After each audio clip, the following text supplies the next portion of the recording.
So we're going to wrap it up and give 1 minute closing. In the 1 minute closing, our last question, just so you know, was focused on the environment. There was a recent study that was just released by the University of Maryland, and so we encourage you to look into that study.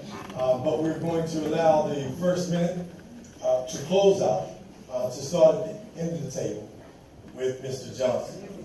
Following that, we'll have our illustrious president of the NAACP, Bob Ross, come up and have some closing remarks, and we have a few announcements. Okay. I'm going to take Pastor News' advice and stand over here. I like Pastor News. I like you too, guys. And I'm going to tell you something. This young lady here said something up in the green room, Stacey Turner, about love. Amen. She spoke about love. That touched me from the head of from the top of my foot down to my toes.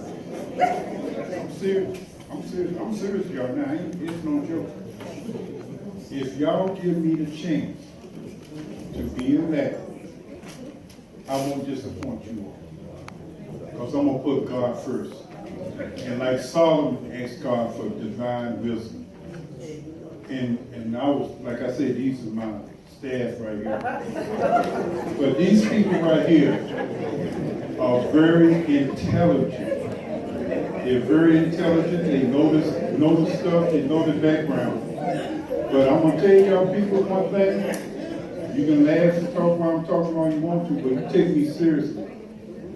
Individually seek the Lord, because when He comes, we got to be ready. Thank you.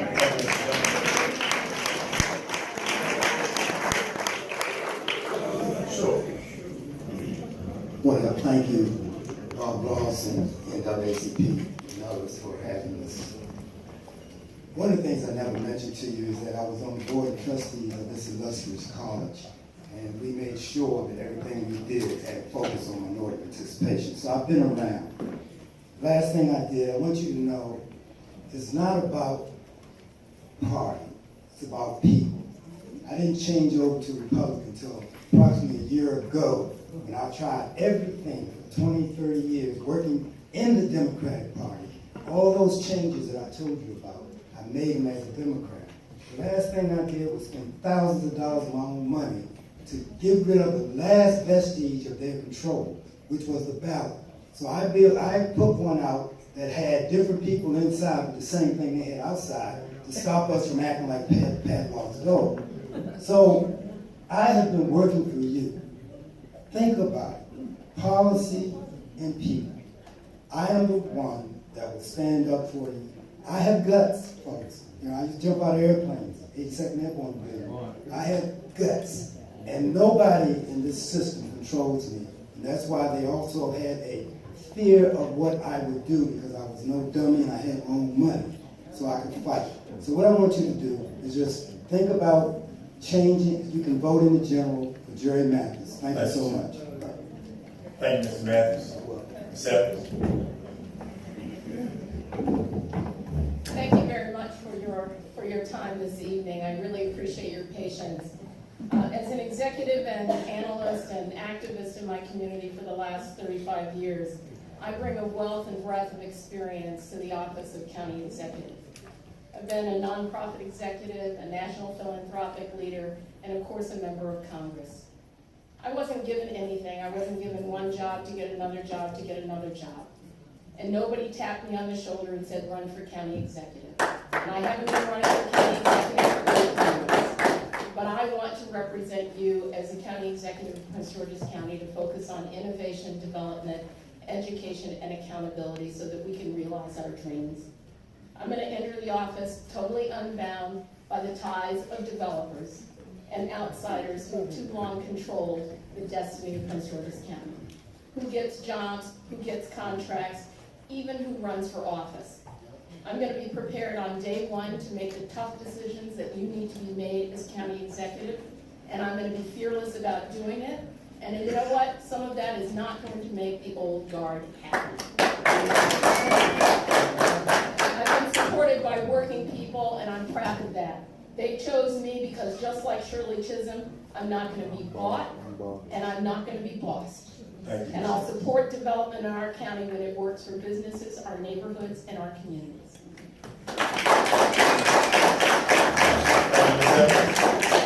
Mr. Thompson. This evening has been great. Can you hear me? I don't know. Can you hear me? Yeah, this evening has been great, and I appreciate your attention today.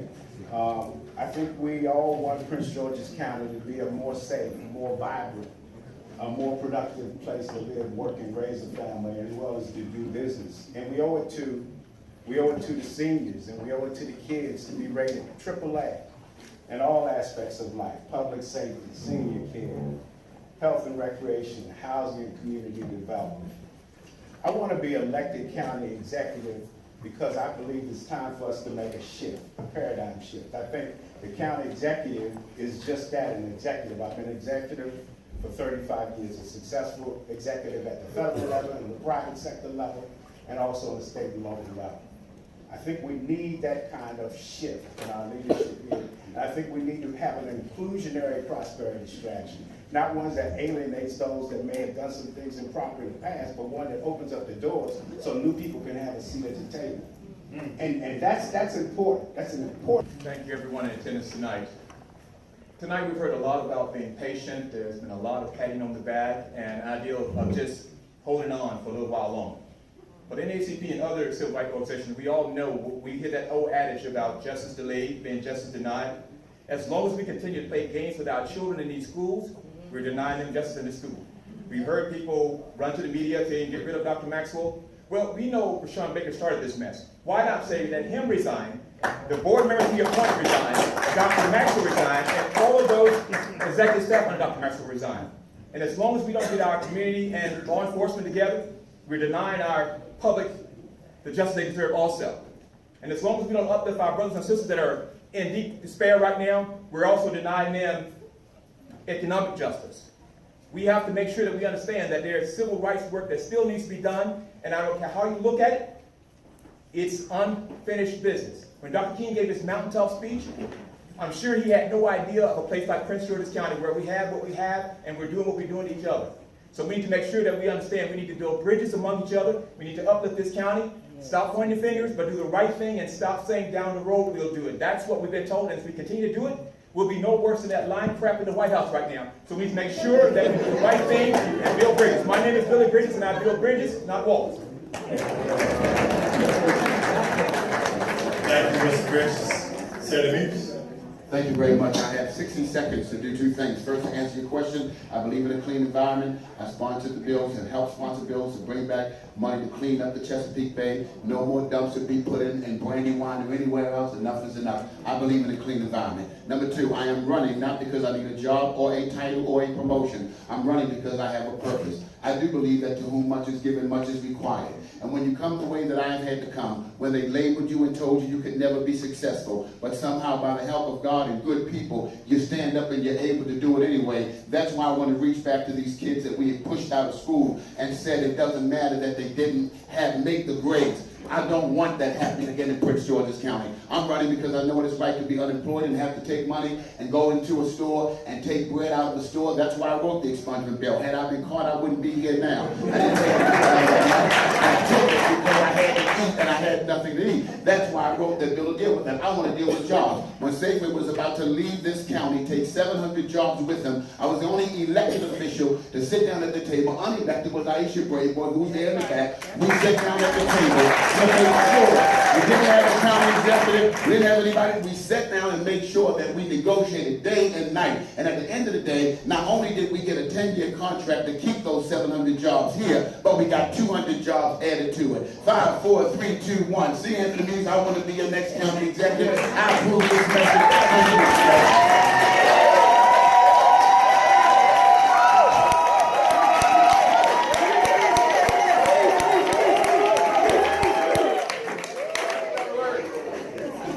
I just want to thank NAACP for having this debate. Thank you, Mr. Ross. To answer the environmental question, I think it starts with enforcing our own laws.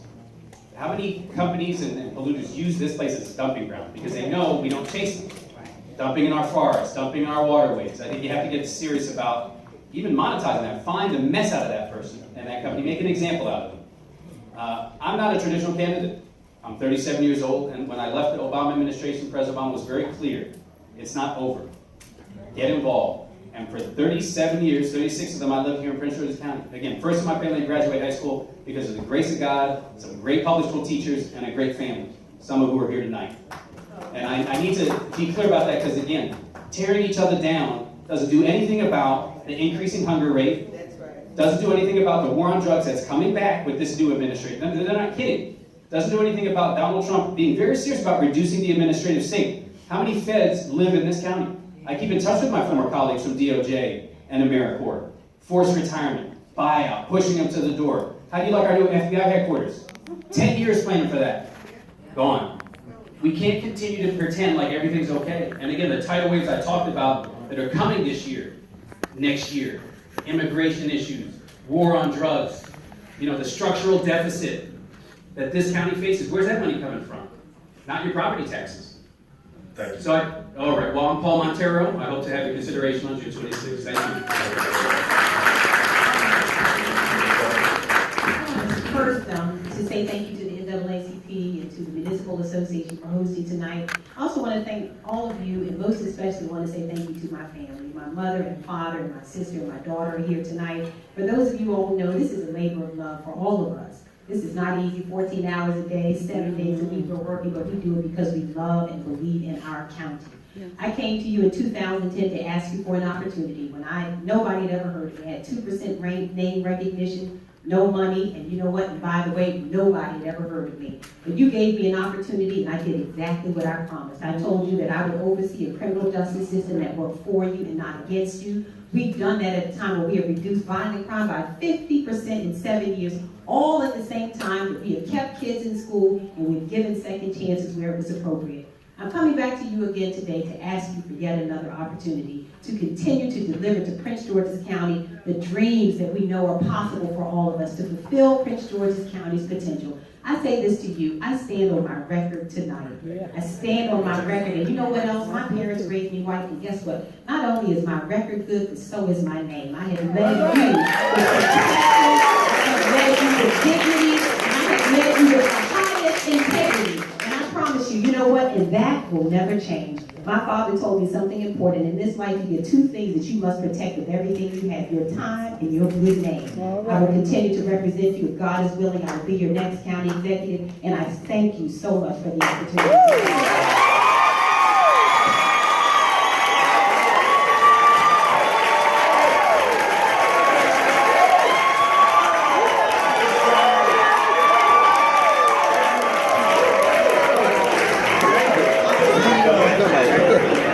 As we bring our President Bob Ross to the podium, we'd like to thank all of our candidates.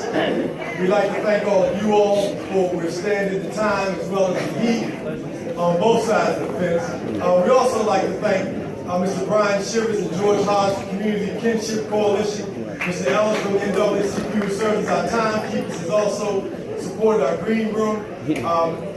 My lovely Miss Maria James, give her a big round of applause, please.